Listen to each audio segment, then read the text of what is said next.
আসসালামু আলাইকুম সুপ্রিয় দর্শক সবাই কেমন আছেন? চলে আসলাম আজ সোমবার 13 জুলাই 2026। এইমাত্র পাওয়া দেশের উত্তরাঞ্চলের মেঘ বৃষ্টি, নিম্নচাপ, ঘূর্ণিঝড়, ভয়ঙ্কর বন্যা এবং আবহাওয়ার খুবই গুরুত্বপূর্ণ সংবাদ নিয়ে।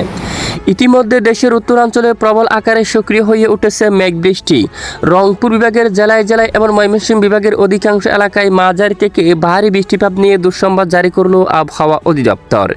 এদিকে আগামী 17-18 তারিখের মধ্যে বঙ্গোপসাগরে নতুন করে তৈরি হতে পারে একটি ঘূর্ণাবর্ত, যার ফলে দক্ষিণাঞ্চলের কিছু কিছু জেলার উপর কয়েক দফা মাঝারি থেকে ভারী বৃষ্টিপাতের প্রবল সম্ভাবনা রয়েছে। প্রিয় দর্শক, আজ এবং আগামীকাল আগামী এক সপ্তাহ পর্যন্ত কেমন থাকতে পারে বাংলাদেশের 8 বিভাগের 64 জেলার আবহাওয়া? কোন কোন জেলায় আবারও ভারী বৃষ্টিপাতের সম্ভাবনা রয়েছে? ভারী বৃষ্টিতে আবারও কোন কোন জেলায় বন্যা দেখা দিতে পারে এবং চলমান ভারী বর্ষণ দক্ষিণাঞ্চল থেকে কবে থেকে বিদায় নিতে পারে এবং আজ সারাদিন কোন কোন জেলার আবহাওয়া কেমন থাকবে তা বিস্তারিতভাবে জানতে হলে ভিডিওটি না টেনে শেষ পর্যন্ত দেখতে থাকুন। ভালো লাগলে লাইক করে চ্যানেলটি সাবস্ক্রাইব করে পাশের বেল বাটনে ক্লিক করে রাখুন। আর ভিডিওটি আপনি কোন জেলা থেকে লাইভ দেখছেন অবশ্যই কমেন্ট করে জানিয়ে দিবেন।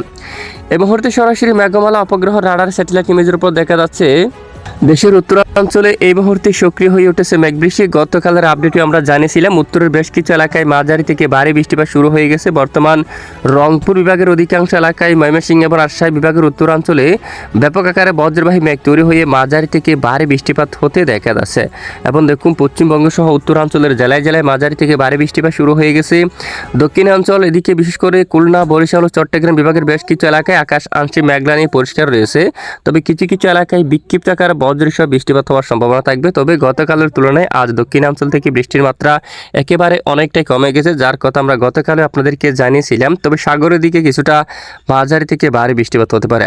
দেখুন, আগামীকাল মঙ্গলবার 14 জুলাইও দেশের দক্ষিণাঞ্চলে বৃষ্টির সম্ভাবনা খুবই কম। দেশের কিছু কিছু এলাকায় বিক্ষিপ্ত আকারে হালকা মাঝারি বৃষ্টিপাত হতে পারে। এদিকে পশ্চিমবঙ্গের কিছু কিছু এলাকায় মঙ্গলবার 14 জুলাই বিক্ষিপ্ত আকারে বৃষ্টিপাত হতে পারে। তবে আজ সোমবার 13 জুলাই দেশের উত্তরাঞ্চল রংপুর বিভাগের অধিকাংশ এলাকায় বৃষ্টিপাত হতে পারে মাঝারি থেকে ভারী। একটি ঘূর্ণাবর্ত অবস্থান করছে উত্তরাঞ্চলে, যার ফলে এদিকে ময়মনসিংহ বিভাগের দিকেও কিন্তু বৃষ্টিপাত হতে পারে। সুনামগঞ্জ, তারপর দিরাই অঞ্চল, এখানে মোহনগঞ্জ, কেন্দুয়া, নেত্রকোনার দিকে, কলামাকান্দা, সেটা বাগমারা সহ এদিকে রানীকর এই এলাকায় এবং এদিকে বিশেষ করে ধোবাউড়া এই এলাকায়, নালিতাবাড়ি, ফুলপুর, তারপর ডালু এবং এদিকে বক্সিগঞ্জ এই অঞ্চলে, গাইবান্ধার দিকে এবং উত্তরাঞ্চলে আলিপুরদুয়ার, এখানে বঙ্গাইগাঁও এবং এদিকে গাংটক, শিলিগুড়ি, থিম্পু এই অঞ্চলে মাঝারি থেকে ভারী বৃষ্টিপাত হতে পারে।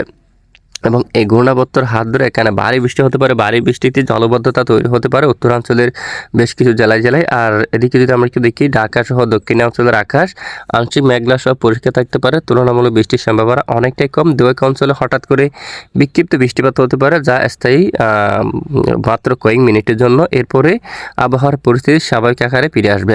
এদিকে বঙ্গোপসাগরে নতুন করে তৈরি হতে পারে ঘূর্ণাবর্ত, যার ফলে আগামী 17 তারিখের মধ্যে দেশের কিছু কিছু এলাকায় এবং 16 তারিখ নাগাদ এদিকে খুলনা, বরিশাল বিভাগের দু এক অঞ্চলে এবং বৃহস্পতিবার 17 জুলাইয়ের মধ্যে চট্টগ্রাম বিভাগের কিছু কিছু এলাকায় বিক্ষিপ্ত আকারে হালকা মাঝারি বৃষ্টিপাত হওয়ার সম্ভাবনা রয়েছে। এরপর আবার বৃষ্টির পরিমাণ অনেকটাই কমে আসতে পারে। এদিকে পশ্চিমবঙ্গের বেশ কিছু অঞ্চলে মাঝারি থেকে কিছুটা ভারী বৃষ্টিপাত হতে পারে। চন্দ্রকোনা, সারেঙ্গা এবং এদিকে চাকুলিয়া, খড়গপুর এই অঞ্চলে।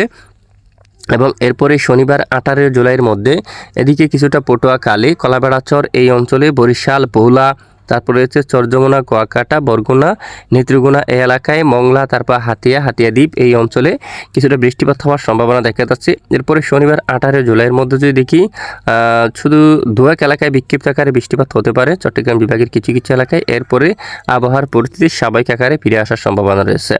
তো এই হচ্ছে মূলত বৃষ্টিপাতের সর্বশেষ গুরুত্বপূর্ণ আপডেট। আর আজকে সর্বোচ্চ তাপমাত্রা কত ডিগ্রি সেলসিয়াসে থাকার সম্ভাবনা রয়েছে ইতিমধ্যে সরাসরি চলে যাচ্ছি তাপমাত্রা লেটেস্ট আপডেটে। আজ বিশেষ করে সোমবার 13 জুলাই এখানে রাজশাহীর দিকে প্রায় 32 ডিগ্রি সেলসিয়াস তাপমাত্রা থাকবে, রংপুরে 31 এবং এদিকে বিশেষ করে ময়মনসিংহ 31, তারপর এদিকে সিলেটের দিকে 29, হবিগঞ্জ 32, ঢাকায় 30 ডিগ্রি সেলসিয়াস থাকবে, যশোরে 32, এখানে সাতক্ষীরা 31, বরগুনার দিকে 28, হাতিয়া, সন্দ্বীপ এখানে 29 ডিগ্রি সেলসিয়াস পর্যন্ত সর্বোচ্চ তাপমাত্রা থাকার সম্ভাবনা রয়েছে। আর এদিকে বর্তমান বঙ্গোপসাগর স্বাভাবিক অবস্থায় রয়েছে। সমুদ্র বন্দর থেকে সতর্ক সংখ্যা নামিয়ে ফেলা হয়েছে অলরেডি। তো আর কয়েকদিনের মধ্যে দক্ষিণ বঙ্গোপসাগর কিছুটা উত্তাল হতে পারে। নতুন করে আবহাওয়ার পরিবর্তন আসলে জানানো হবে, সাথে থাকবেন। এতক্ষণ আমাদের সাথে থাকার জন্য অসংখ্য ধন্যবাদ।